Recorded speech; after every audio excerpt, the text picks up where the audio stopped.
pero afortunadamente y desde ayer andábamos buscando a las compañeras del Border Hub, que están precisamente Karina Barraza y Karen Silva. Ellas pues forman parte del No, no, Border no. Hub, perdón, No, es de Pop Lab con de Melissa Pop Lab, y perdón, Yajaira.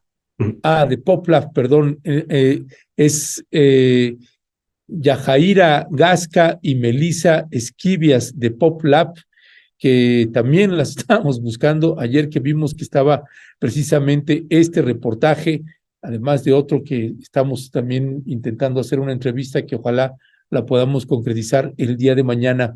Pero las colegas, las compañeras, ya sabe usted, Pop Lab, ya se lo he dicho en otros momentos, que considero uno de los medios de comunicación pues más valiosos e importantes que tenemos en el país, con un trabajo muy serio, muy profesional que realizan las compañeras y compañeros de Pop Lab y ahora están publicando una nota una investigación, perdón usted, dinero público para hablar de Dios, para entender a grupos vulnerables en Guanajuato, organizaciones conservadoras se financian con recursos públicos para esparcir discursos de odio entre menores de edad.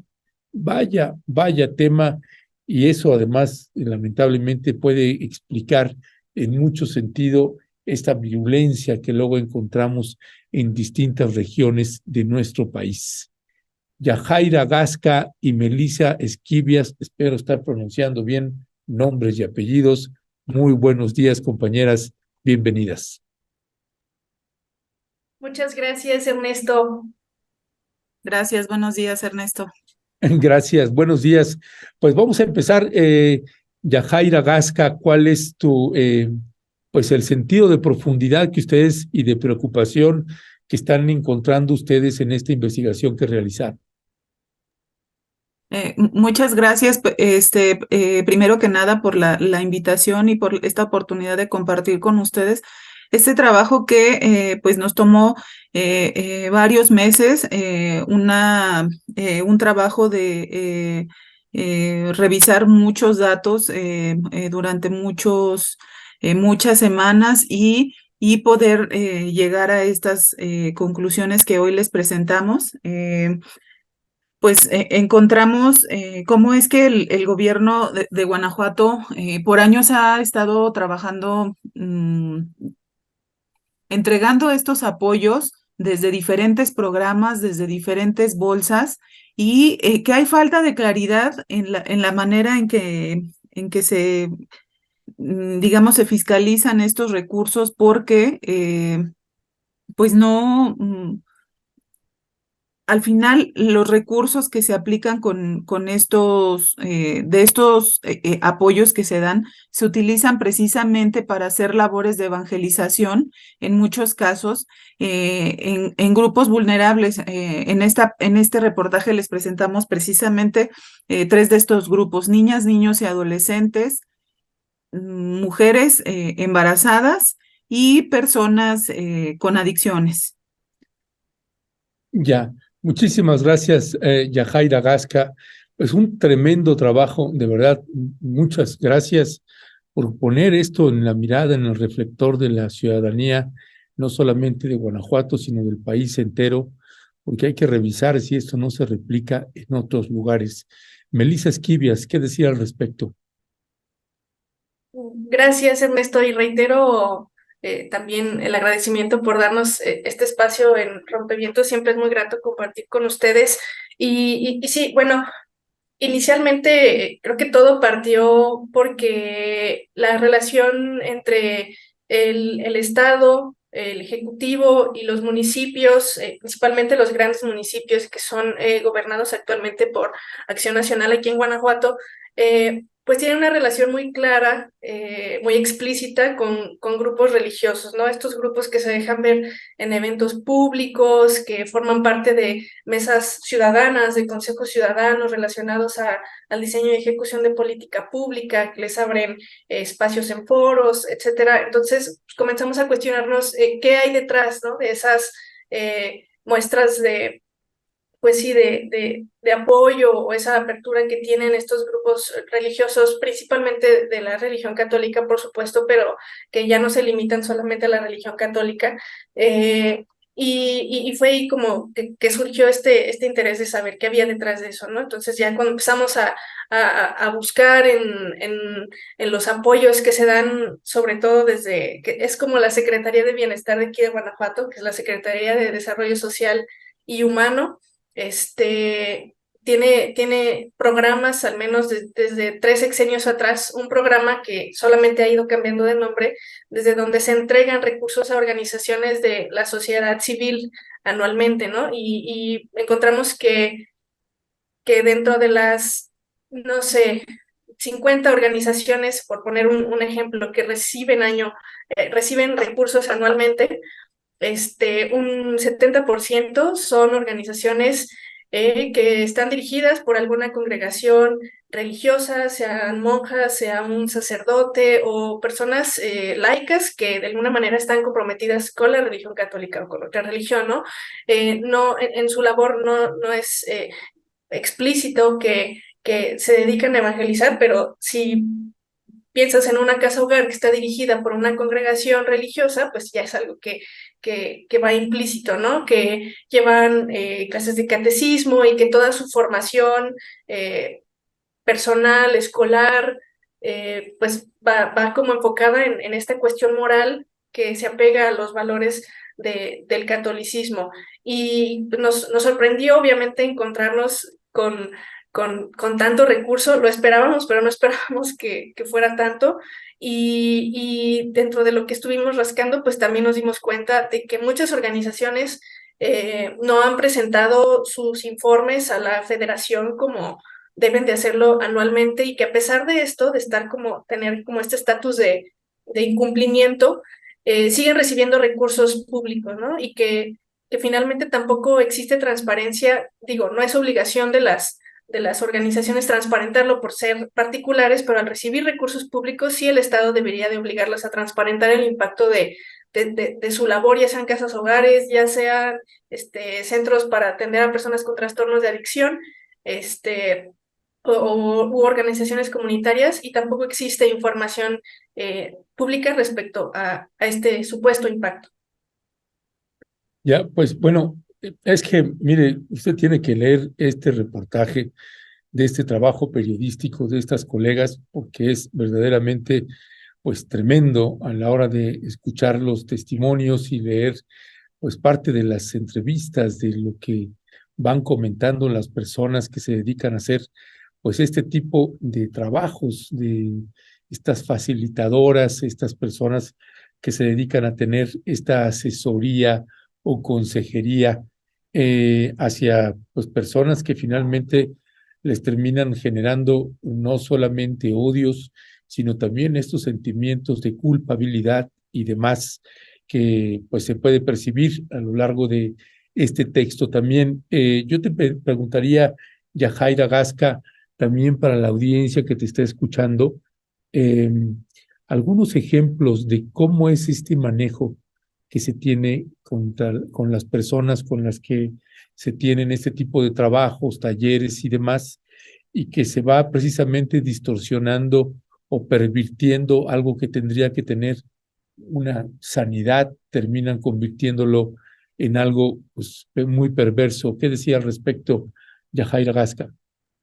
Sí, muchas gracias. Pues precisamente decidimos comenzar con este programa que se llama Crianza Positiva, y que se comenzó a desarrollar a partir de este sexenio en el que encabeza el gobierno del estado de Diego Sinue Rodríguez Vallejo, y que se planeó desde, digamos, operado desde el DIF estatal. Se trata de toda una política pública que tiene que ver con, que se denominada Alianza Guía, y que tiene que ver o que la presentaron como una estrategia para, de algún modo, tratar de erradicar esta parte de que hubiera muchos disminuir más bien el número de niños que se encuentran en hogares en centros de asistencia, lo que conocemos como casas hogar. Dentro del programa, dentro de esta alianza guía, se creó otro programa que se llama Crianza Positiva, que comenzó a aplicarse como una política pública para generar buscar como estrategias, ofrecerle a los padres de familia estrategias de crianza respetuosa con los niños. Sin embargo, bueno, el programa comenzó a operarse desde el DIF y se fueron replicando las personas que se iban a capacitar hasta que el programa se soltó para que los sistemas estatales, los sistemas municipales comenzaran a hacer las capacitaciones y a su vez estos comités municipales, los DIFes municipales, perdón, capacitaran a más personas hasta que finalmente llegó a este descontrol. Personas que simplemente se ofrecieron como capacitadores para llevar estas pláticas y vemos lo que ocurrió con este caso que les presentamos. Una capacitadora que ofrece una plática en la que nos habla de una situación satanizada acerca de como si fuera malo que los jóvenes tuvieran esta inquietud, por ejemplo, de conocer sus cuerpos y presentándolo como si fuera algo malo y algo que no debería suceder. Y a estos programas se les ha destinado una gran cantidad de recursos y además fueron, digamos, en su diseño, encontramos que había, por ejemplo, varias universidades católicas de Uruguay que estuvieron involucradas en el diseño e incluso una de ellas ligada al Opus Dei. Pues es tremendo y también tremendo estar leyendo los ejemplos que les ponen esta facilitadora Rosa María ahí que pues yo me quedo helado. ¿Qué decir al respecto sobre eso? También Melissa Esquivias. Sí, sí pues fue muy impactante conocer de cerca cómo se desarrollan estos talleres de crianza positiva. Digo, sí existe de alguna manera, se crecía acerca pues, del contenido de este programa. Nosotras solicitamos pues el material que se les entrega a los padres de familia vía transparencia. Tomó un poco de tiempo obtenerlo y en sí mismo nos parece que el material no es malo, ¿no? O sea, está enfocado como de una manera muy objetiva en lo que es el punto del programa, la crianza respetuosa. Sin embargo, son las personas que llegan a ocupar estos espacios para impartir los talleres quienes presentan estos sesgos, pues, desde su creencia, desde su religión, y esto hace eco en las mismas familias, ¿no? Y eso tampoco lo está viendo el Estado. Y creo que otro punto importante del reportaje es que finalmente la autoridad se está deslindando de ejecutar y diseñar incluso la política pública para atender a estos tres grupos sociales y vulnerables dentro de una crisis que se está viviendo en todo el estado, ¿no? Tenemos una epidemia de adicción a la metanfetamina en Guanajuato, desde niños y adolescentes que 10, 12 años están ya enganchados con esta droga, enganchados a alguna organización criminal, embarazos adolescentes y también la violencia que ha dejado a centenas de niñas, niños y adolescentes bajo la tutela del Estado, y que tan fácilmente el Estado a través del DIF vincula a estos niños, niñas y adolescentes a casas hogar dirigidas por congregaciones, a centros de rehabilitación dirigidos por laicos con creencias religiosas, o a organizaciones, mujeres embarazadas que se acercan al DIF y que las mandan a esta organización que es conocida a nivel nacional, me parece que es BIFAC, donde pues manipulan a las mujeres para que no interrumpan su embarazo, ¿no? Entonces es como tengan el recurso y ustedes háganse cargo de estos grupos. A mí no me interesa que me den resultados, simplemente pues ahí está el paquete, ¿no? Y eso también es algo pues muy cuestionable acerca de cómo está gestionando el Estado el recurso y la política pública. Ya, pues Yajaira Gasca y Melissa Esquivias, les queremos agradecer muchísimo que nos hayan tomado la llamada. Muchas felicidades y muchas gracias por este extraordinario trabajo periodístico. A usted que nos está viendo, ya le pegamos la liga para que pueda acceder directamente a este trabajo. Muchas gracias, compañeras. Gracias, Ernesto, por el espacio. Muchas gracias, Ernesto. Hasta luego. Gracias, hasta pronto. Pues bueno, escuchó usted, de veras es imperdible este trabajo periodístico de las compañeras de PopLab. Asómese a leerlo y compártalo, vale muchísimo, muchísimo la pena.